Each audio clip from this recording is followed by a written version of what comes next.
So my name is Marvin Faure. I'm the founder and general manager of Alpine Cols. Alpine Cols is a group of cycling coaches. 4 of us are French. One is a New Zealand French, and myself, I'm originally British, but now French as well.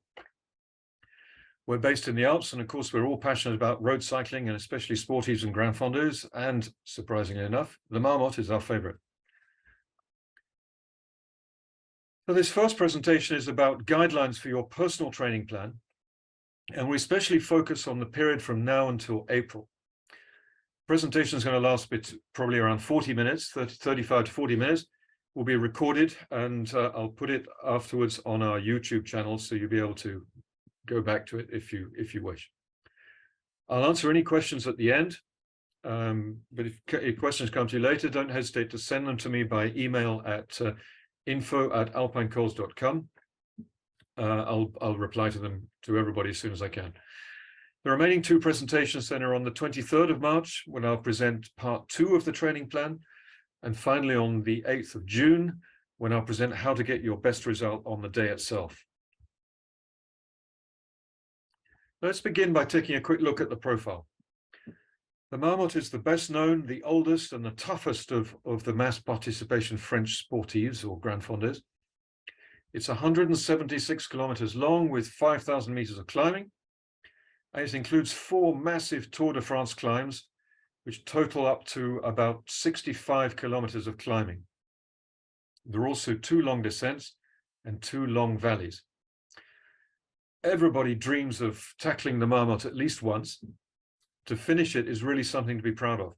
And in fact, many hundreds of riders abandon every year, even more if the weather is bad. So if you're not just a little apprehensive, you probably should be. It's a major physical and mental challenge, and it needs to be treated with respect.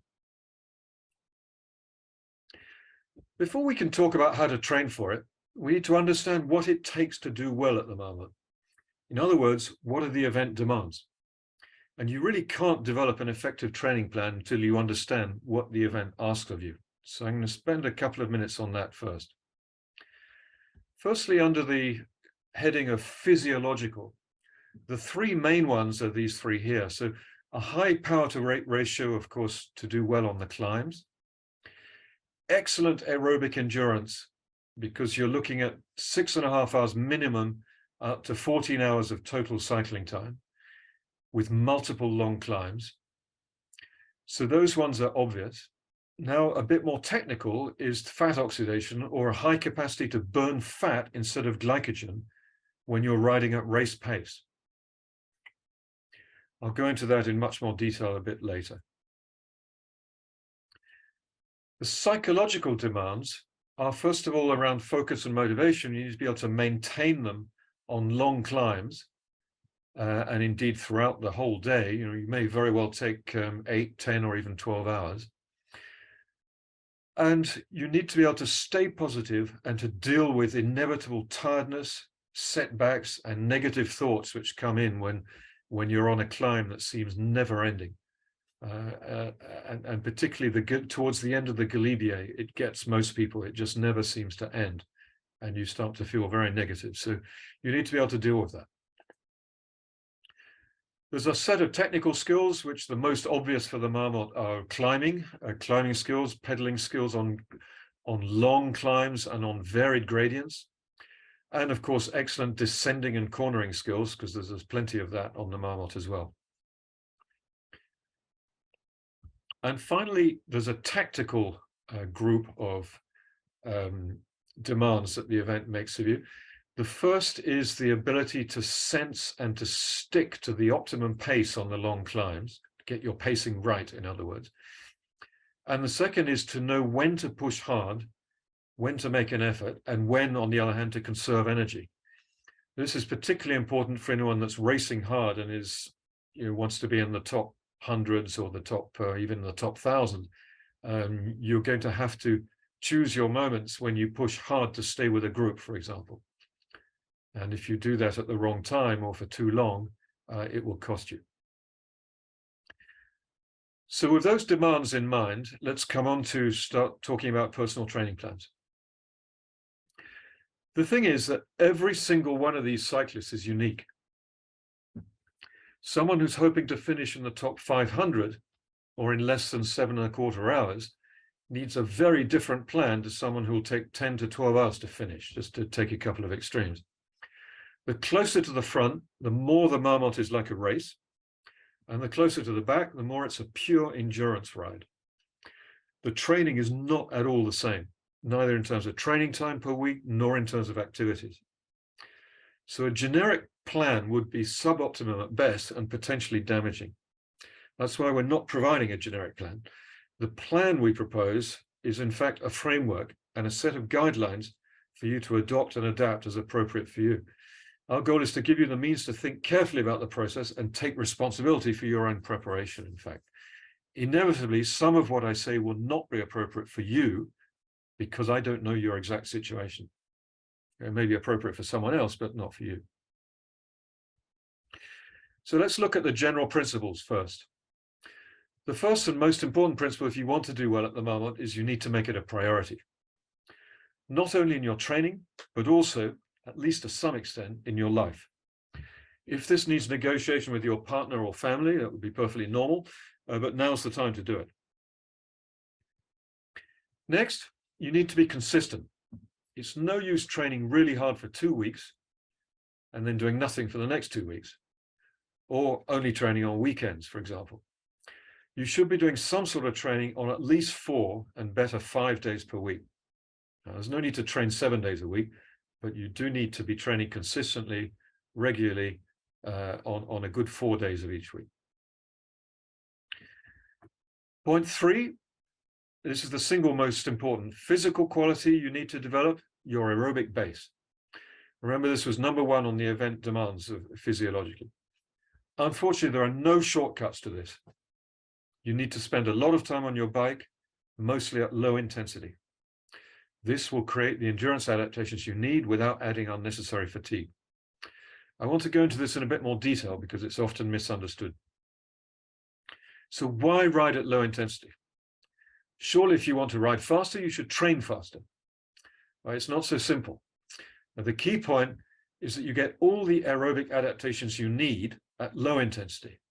And making every ride as hard as you can is actually a very ineffective way to train because of all the extra fatigue. It works when you first start cycling for the first couple of years maybe, and you improve almost no matter what you do, but you'll soon hit a plateau. Looking at the chart here, most beginners and indeed most club riders tend to train something like the blue bars on this chart, the threshold distribution, with most of their time spent riding quite hard in zones 3 and 4 on a 7-zone model. It's now been shown that it's a lot more effective to do the majority of your training at high volume and low intensity, combined with a small amount at high intensity. This is called polarized training. And it's the blue bar, the red bars there. So you can see the bulk of it is 80 to 90% is in zones 1 and 2, and only a small amount is in the high intensity zones. Now, to do polarized training right, you actually only need 3 zones, but you need to be clear on those zones. Here's a very simple 3-zone model, which is all you need for the Marmotte.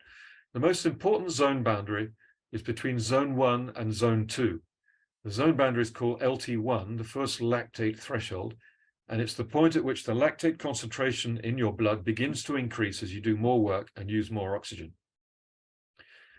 You should do the majority of your training at or below this threshold. Okay, so how can you determine it? Well, the best way is to do a lab test where they measure the lactate concentration in your blood while you increase the load by steps on a turbo trainer.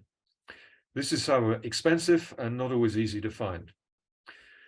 You can estimate LT1 yourself by doing a similar step test on your own turbo trainer, starting at a very easy load such as 75 or 80 watts and increasing by 15 or 20 watts every 5 minutes. You need to pay very careful attention to your breathing and note the power and heart rate at the time when it starts to deepen, when your breathing starts to change. This indicates you've just crossed that first threshold and you're using more oxygen for the effort you're making. Now, the thing is, this will probably take place at a much lower intensity than you think. For most people, it's no more than 60 to 65% of their max heart rate or their FTP, and it may even be lower still. The key point is effective training below LT1 is low intensity and it's easy. Another good way to know if you're at roughly the right level is, can you talk? Can you hold a normal conversation while you're riding? If you can hold a normal conversation when you're riding, then the chances are you're below LT1. If, on the other hand, it's difficult to talk, or you have to stop every sentence and take your breath, then you're running too fast. Okay, back to our list of general principles. The fourth principle is to develop your fat burning capacity. This probably needs some explanation to understand why it's important as well. So let me go into that for a moment. During endurance exercise, our body has two possible sources for energy, basically glucose or fat. But there are important differences between the two. Your body can only store about 2,000 calories of energy in the form of glycogen from glucose, whereas it can store at least 50,000 in the form of fat. This means that if we draw the analogy with a car, we have an engine that can burn two different types of fuel, but we only have a small tank of one type of fuel, while there's a huge tank of the other. This wouldn't matter if the two types of fuel were totally interchangeable, but of course they're not. There's a huge advantage if you can burn a high percentage of fat at race pace, because that means you're conserving the glucose and the glycogen for the hardest efforts only, for the real push towards the end. Someone who burns very little fat at race pace is forced to burn through their reserves of glycogen, because there's no other source of energy other than obviously the glucose you can consume while you're riding, but that's limited. You cannot replace everything you're using. And once your glycogen reserves are gone, they're gone. You have to slow down. You have no choice. There are, in fact, huge variations in well-trained cyclists on the ability to burn fat. As you can see from the chart, which was taken from a research study, and the research study was done amongst well-trained athletes, which would include most people at the Marmotte, obviously, the variations are huge. This particular chart was at rest, so the fat oxidation at rest, and the variations were from only 20% to almost 100%. The researchers found a similar distribution at race pace, but shifted towards less fat burning. So the whole curve moves to the right. The very best could only manage 40%, and many were down to zero. They were burning zero fat at race pace. The good news is that this is, at least to some extent, trainable. So you can improve. Wherever you are today, you can improve. How? Well, it's a combination of training at low intensity and adjusting your diet to limit your intake of carbs, but especially white sugar and high glycemic index carbs. Note that I'm not advocating a low-carb, high-fat diet. I do not recommend that. That's not a good thing for cycle racing. Conceivably has a place in very, very, very long events, but certainly not in events like the Marmotte. So the ideal split is something like 48 to 24 to 28, respectively, carbohydrate, protein to fat. So you want to make this up of high quality foods, complex carbs, lean protein, and of course, high quality fat. I'll come back to this in more detail a bit later. Now, specifically on the bike, you want to avoid energy drinks during the current period, the preparation period, and only really start to take on energy drinks in the last 6 weeks or so. You don't need energy drinks when you're riding at low intensity. You can perfectly well fuel your ride with dried figs or dried apricots or bars or sandwiches or anything, or potatoes or whatever you want. You don't need energy drinks. You only need those once you're starting to push really hard, and that will do some of that in the pre-competition phase. So avoid them for the moment, and do your long rides fasted for the first 2 to 3 hours. and then start eating after 2 or 3 hours. You need to have some emergency food in your pocket, of course, in case you bonk. But the longer you can push it out for without suffering, the better you're training your body to use the fats and not the carbs. All right, back to our list of general principles. The fifth principle then is to build short-term muscular endurance. The faster you're going to ride, the more important this is. It enables you to close gaps, to stay with a group in the valleys, and to power up the short climbs that are in the valleys. If you're only planning to just ride over and finish, this is much less important. The sixth principle is to increase the load progressively throughout your training. If you're currently only training, for example, perhaps just 3 hours a week, and you want to increase this to 10 hours per week, which is a good target for this time of year, you should take at least a month to get there, because your body needs the time to adapt. Don't try to go from 3 weeks to 3 hours per week to 10 hours per week in one go and then stay there. That isn't going to work. Yes, you can get away with that for a week on a training camp, but you can do a lot more than 10 hours per week, but you can't sustain such an increase. Number 7, never lose sight of the fact that your body only gets stronger when you rest and recover. Okay, training breaks you down and creates the stimulus needed, but you only actually get stronger during recovery. So it's really important to allow your body the time it needs to adapt and get stronger. Number 8, monitor your readiness for high loads. So this is either a very long, low intensity ride or a high intensity ride, an interval session or a sprint session, whatever it may be.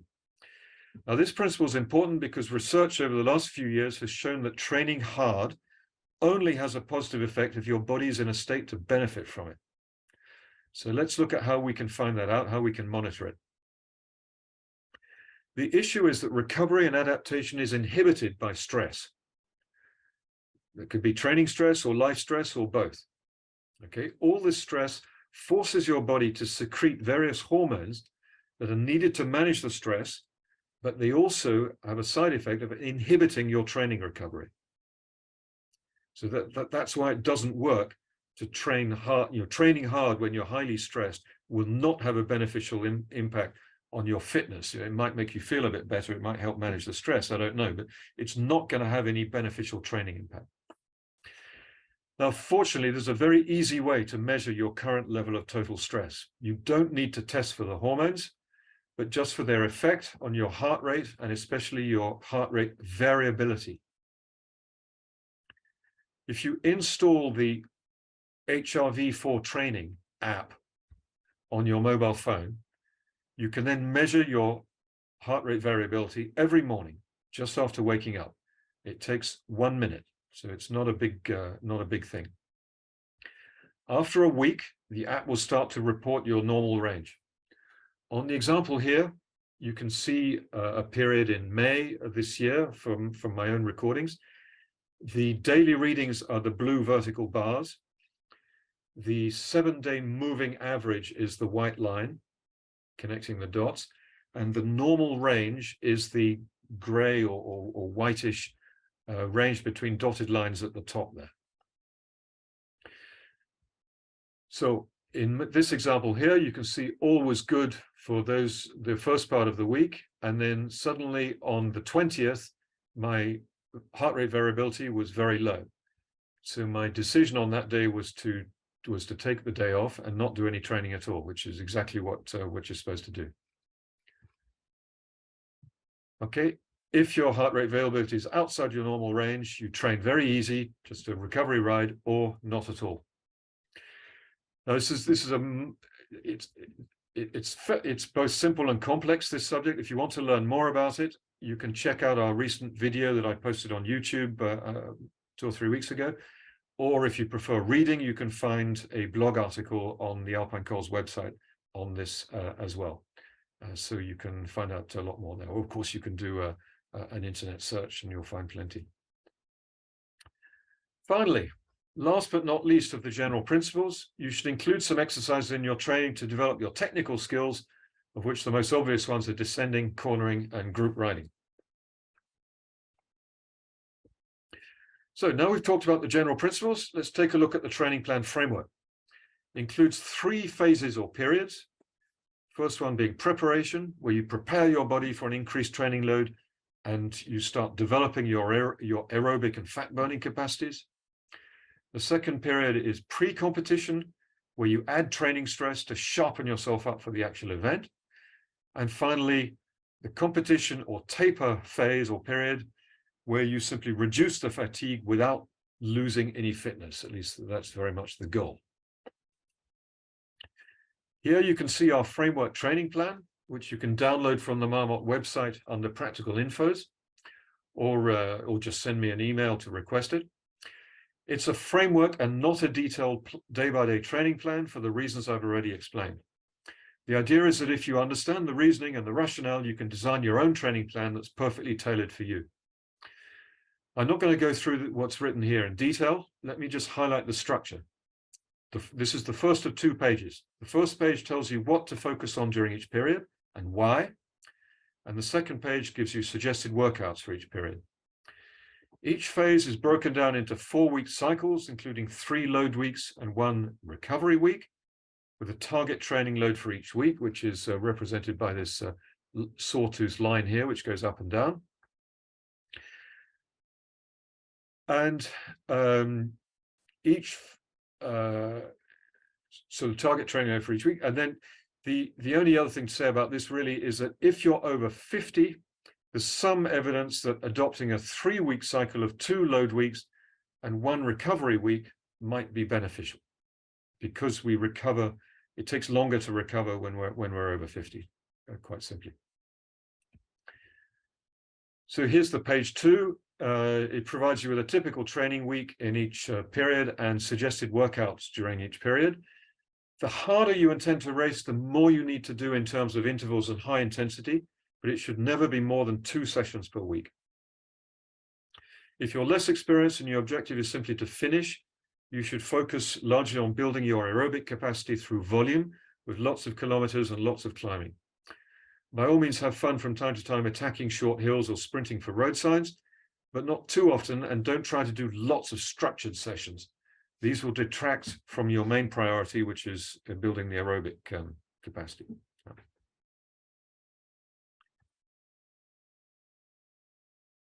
So how do you take the framework and customize it for you? Well, it's best to be pragmatic and start with your constraints, especially your training time availability. Be realistic here. Confirming it with your partner and family might save a lot of misunderstandings and arguments down the road. Which days of the week can you train, and for how long? What are the family or work commitments that will prevent you from training or certain days or weeks to come? Once you've thought all this through, you can put it onto a spreadsheet similar to the one I'm showing you there, and you can block off week by week the training time that you will have available. You'll probably end up with something that's quite a long way away from ideal, but that can't be helped. That's life. Adjust things as much as you can to respect the principles of increasing the training load, followed by recovery in 3 or 4 week cycles. Okay, and that's something only you can do. Now, let's look at what should be in part 1 of your training plan. So for the period between now and the end of March, this is the preparation phase. So the key objectives or focus during this period are: 1, to build your ability to train for 10 to 12 hours or more per week, and your aerobic endurance, like your ability to ride long distances without undue fatigue. 2, and really this comes as part of the first objective, is to build your fat burning capacity. So these first 2 are the 80 to 90% I mentioned in terms of the polarized structure. 80 to 90% of your training time should be focused on this. Okay, the 10 to 20% part which remains is to build strength and neuromuscular capacity. The neuromuscular part is a higher priority for faster riders and slower ones, as I've said already, but building strength is important for everybody. Finally, you want to include some exercises to work on technical skills such as descending and cornering at speed. So those are the objectives and the focus. Now let's look at how to do it. How to build aerobic endurance? Well, there are no shortcuts. Anybody who tells you there are shortcuts to aerobic endurance is kidding you. You have to progress to 5 and then 6 hours at low intensity during this phase. We'll go to higher number to go out, push it out to 8 hours or so in the pre-competition phase, but that's not really necessary at this point. The point is at low intensity, don't succumb to the temptation to push harder. The goal is time, it's not kilometers. Nobody cares how many kilometers you ride, or at least they shouldn't. What you should care about is how many hours you ride. So bear in mind, these rides are supposed to feel slow. Now, these long, slow rides will also help you to burn more fat, but only if you adapt your diet. The more carbohydrate and especially sugar you consume, the more your body will prefer to burn glucose, in fact. So you want to cut that out you cut it down to reasonable limits. So the figures given here, I repeat them from what I showed you a little earlier. They're a good split to support both a high training load and a gradual adaptation to fat burning. You want to aim at something pretty close to this, so 48, 24, 28 carbs, protein, fat, while adjusting your total calories consumed to be roughly equivalent to the calories you're burning. So that means that as you increase your hours of training, you need to eat a little bit more. And when you take a recovery week and you reduce your hours of training, you need to eat less. That's difficult to do, but really important. Otherwise, you're going to wind up putting on weight, which you don't want for an event like the Marmotte. So let's look at a few basic recommendations on the nutrition side. In terms of carbs, you want to prefer the most natural and complex varieties of carbs, such as fruit and vegetables, lentils, beans, pulses, nuts, and so on and so forth. Above all, you want to avoid the stuff on the right, which I know as cyclists we all tend to love, but we should avoid that when we're trying to develop better fat burning capacity. So avoid sugar in all its refined forms, avoid cakes, biscuits, and in fact, industrial foods in general. So that's perhaps the bad news of the evening. In terms of protein, here too it's important to choose based on the quality. You want 24% of your calories to come from protein, roughly. You should look, especially if we look at animal protein first, especially at lean meat, poultry, fish, cheese, Greek yogurt. All of those are good sources of animal protein.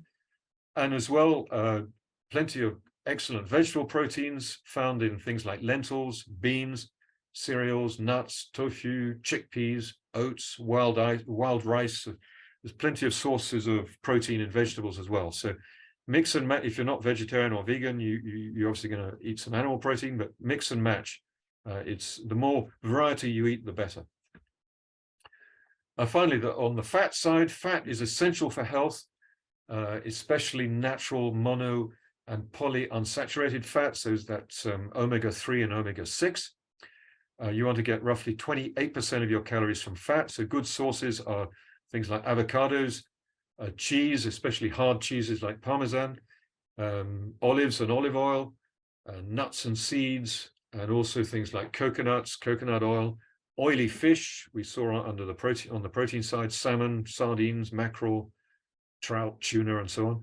Yogurt, whole fat, of course, eggs, and then perhaps the good news of the night, dark chocolate. In moderation, obviously, but that's a source of good quality fat. Now, let's take a look at the 10 to 20% that should be focused on high intensity.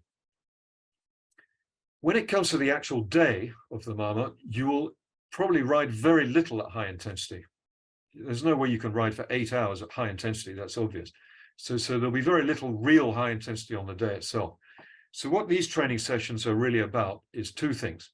One is pulling your FTP higher, developing your ability to ride hard, but not at max. And the other is about increasing your pain tolerance. There's little doubt that you're going to be in pain on the Marmotte due to the effort. I'm not suggesting you'll have saddle sores or anything. I'm talking about effort-induced pain. because there's so much, particularly on Alpe d'Huez, if not before. So the more you can tolerate the pain of pushing when you want to stop, the better you'll be. The recommendation is to do one sprint session or one interval session per week. During the preparation phase, there's little value in doing long intervals, so we're talking fairly short intervals here. So let's take a look at what these might look like. If it's a sprint session, you can do from 5 to 10 7-second sprints during an otherwise easy ride. On the recording here, you can see just 3 sprints with my power in yellow and my heart rate in red. You want to leave enough time between each sprint for your heart rate to come back down and for you to feel ready to do another max effort. So do sessions like this for a complete 2 or 3 week mesocycle, then recover. In the next mesocycle, you could do 15-second sprints, and then the one after 30-second sprints, for example. Try to keep the power as constant as possible from start to finish of the sprint. Of course, your power is going to be lower during a 30-second sprint than during a 7-second one. Later, you could either use Tabata type intervals with very short recovery, such as these, which are 3 blocks of 12 by 20 10s or 40 20s. Those are seconds, so 20 seconds on, 10 seconds off, or with 5 to 10 minutes between blocks. Or you can move to longer intervals, first 1 minute and then 2 minutes or 3 minutes with equal recovery time between. Remember, these are as much about pain tolerance as anything else, so they are supposed to hurt. It can be beneficial to do them at low cadence because it helps both your pedal stroke and to a certain extent your leg strength as well. So particularly the 1, 2 minute, 3 minute intervals, it's worth doing those at low cadence, down around 50, 55 RPM. Finally, of course, you've got to build in some exercises for technical skills, such as climbing, descending, cornering, bunch riding, or whatever it may be. So take every opportunity on your long rides to practice technical skills. If you're not a confident descender, you might want to consider going to the mountains at some stage, and maybe even joining a training camp with a qualified team or a coaching team qualified to teach you to do this. Now, here's an unpopular subject. Sadly, the best way to strengthen your muscles is off the bike. So looking at leg and core strength, you want to plan on 1 or 2 sessions per week during this preparation period, ideally 2, and ideally guided by a strength and conditioning coach with experience in cycling. The goal at this time of year is to increase the strength of your leg and core muscles. If you're new to this, you want to err on the side of caution to limit the risk of injury. And that's why you might need a coach with experience to help you out. The most basic exercise examples are squats, lunges, planks, bridges, bicycle kicks, lying on your back, roll downs, but there are many more which are beneficial. The key is to learn the proper technique. If you use the wrong technique, you risk injury. Believe me, I'm speaking from experience. You should also be doing at least 2 sessions a week of flexibility and stretching. Pilates or yoga are very, very good techniques for this. And again, learning correct technique is vital. So I recommend you choose a practitioner who knows cycling and only takes small groups, or better still, individuals. And then finally, off the bike, complement your cycling occasionally with other sports like walking, running, swimming, whatever. The reason is if cycling is your only sport, you're going to start building up imbalances in your muscles and frame, and soft tissue problems are going to arise over time. So it's not smart to only cycle. That's it. I hope I've given you the principles and guidelines that should allow you to prepare yourself well between now and April. Rendezvous on the 23rd of March to see how things have gone and talk about the pre-competition and taper period, so the final training part. In the meantime, it's up to you. Take the principles, create your own training plan, and then follow it. If you'd like any professional help to be absolutely your best on D-Day, we can help you in 2 different ways. Join one of our coaching camps for a big block of training. as well as one-on-one coaching on your technical skills, and of course, plenty of advice and tips for your preparation and for the event itself. So we've got 3 camps coming up. The first is almost sold out. I've got 2 rooms left in Tenerife on the 28th of January. Then in May, we'll be at La Clusaz and Morzine for a week, starting in fact on the 21st of May. And then finally, the last camp is at Alpe d'Huez on the 10th of June. It's a little bit late for the Marmotte, but unfortunately the dates were set before I knew the Marmotte was being brought forward this year. The other thing you can do, of course, is to contact us or sign up for a 6-month coaching agreement, one-on-one coaching, and then it's individual day-to-day coaching and one-on-one advice. Well, thank you very much for listening. I'm now open to any questions you may have. If you want to put any questions to me straight away, or else, of course, you can always send them later by email.